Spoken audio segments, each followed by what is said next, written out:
Hi everyone. तो student आज हम लोग डिस्कस करने वाले हैं एक बहुत ही इंपॉर्टेंट टॉपिक को लेकर, that is how to study in the last month. तो जब आपके एग्जाम्स में 1 मंथ बचेगा तो आप लोगों को कैसे पढ़ना है। तो बहुत सारे स्टूडेंट के मन में एक सवाल रहता है, क्या सर हमें लास्ट टाइम पे एनसीईआरटी को लाइन बाय लाइन रीड करना चाहिए, या फिर हमें अपने नोट्स से पढ़ना चाहिए, या फिर हमें कोई बुक फॉलो करनी चाहिए, या फिर हमें कोई सैंपल पेपर लगाना चाहिए। तो student as per my 10 years of teaching experience मैं आज आपके सामने डिस्कस करने वाला हूं अपना पर्सनल एक्सपीरियंस। तो स्टूडेंट मेरे अकॉर्डिंग अगर आप लोग लाइन बाय लाइन एनसीईआरटी को पढ़ते हैं लास्ट टाइम में, तो ये आप लोगों की बहुत बड़ी मिस्टेक होगी, क्योंकि जो एनसीईआरटी होती है उसको पढ़ने के लिए आप लोगों को बहुत ज़्यादा टाइम की नीड होती है, और ये आप लास्ट मंथ में नहीं करें तो ज़्यादा बेटर है।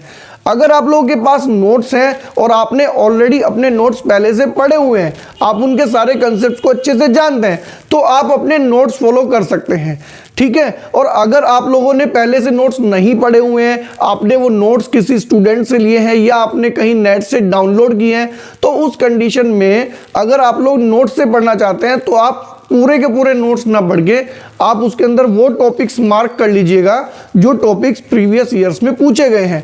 आप सारे टॉपिक्स पहले मार्क कर लीजिएगा, देन उसी बेसिस पर आप लोग उन टॉपिक्स को पढ़ लीजिएगा। बाकी आप बात कर लेते हैं सैंपल पेपर्स की। तो सैंपल पेपर्स बेटा लास्ट मंथ में बहुत इंपॉर्टेंट होते हैं। इंपॉर्टेंट इसलिए होते हैं क्योंकि उसके अंदर प्रीवियस ईयर क्वेश्चंस होते हैं, और बोर्ड एग्जाम्स में प्रीवियस ईयर क्वेश्चंस बहुत ज़्यादा रिपीट होते हैं, ठीक है। तो यहां पर सबसे बड़ी बात यह है कि आप लोग लास्ट टाइम पे आप लोग क्या करें। तो लास्ट टाइम पे आप लोगों को करना क्या है कि आपको फटाफट से अपने नोट्स से अपने टॉपिक्स रिवाइज कर रहे हैं। और जब आप नोट्स बनाते हैं तो एक बात ध्यान रखिएगा, जब भी आपका कोई भी टीचर आप लोगों से बोलते हैं कि बेटा ये टॉपिक इंपॉर्टेंट है, तो आप उसे वहीं पर मार्क कर लीजिएगा।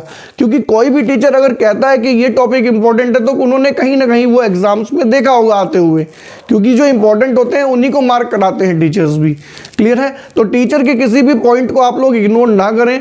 जब टीचर्स बोलते हैं कि ये पॉइंट इंपॉर्टेंट है तो आप उसे नोट कर लें, क्योंकि एग्जाम टाइम पर ये चीज़ें आप लोगों के बहुत ज़्यादा काम आने वाली होती हैं, ठीक है बेटा।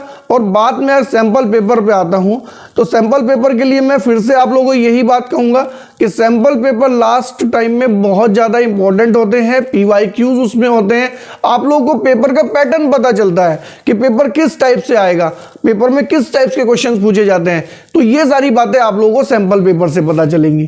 क्लियर बात है। तो भाई आप लोगों को कैसे पढ़ना है, आप लोगों को लाइन बाय लाइन एनसीईआरटी नहीं पढ़नी है, आप उसके बैक क्वेश्चंस लगा सकते हैं, आप उससे कोई पर्टिकुलर टॉपिक अगर आपको देखना है तो देख सकते हैं। अगर आप लोगों के पास नोट्स हैं तो आप नोट्स से रिवाइज कर सकते हैं, लेकिन मैंने कहा कि अगर आपने किसी स्टूडेंट से नोट्स लिए हैं तो आप उन्हें लाइन बाय लाइन रीड करने नहीं बैठेंगे। फिर उसमें आपको सारे के सारे इंपॉर्टेंट टॉपिक्स मार्क करने हैं और इंपॉर्टेंट टॉपिक्स को वहां से आप लोगों को क्या करना है, रीड करना है। और लास्टली मैंने आप लोगों को बताया भी sample paper that's it the most important part होता है। एग्जाम टाइम में आप लोगों को सैंपल पेपर तो लगाना ही लगाना है, क्योंकि सैंपल पेपर ही आपको मार्क्स दिलाने वाले हैं। तो स्टूडेंट आज के वीडियो में इतना ही करते हैं। अगर आप लोगों को हमारा वीडियो अच्छा लगा तो इसे लाइक करें, शेयर करें, और अगर आप लोग हमारे चैनल पर न्यू हैं तो जल्दी से चैनल को सब्सक्राइब कर दीजिएगा, जिससे जैसे ही हम लोग नेक्स्ट वीडियो अपलोड करें वीडियो आप तक सबसे पहले पहुंचे। तो स्टूडेंट मिलते हैं नेक्स्ट वीडियो में, तब तक के लिए बाय बाय।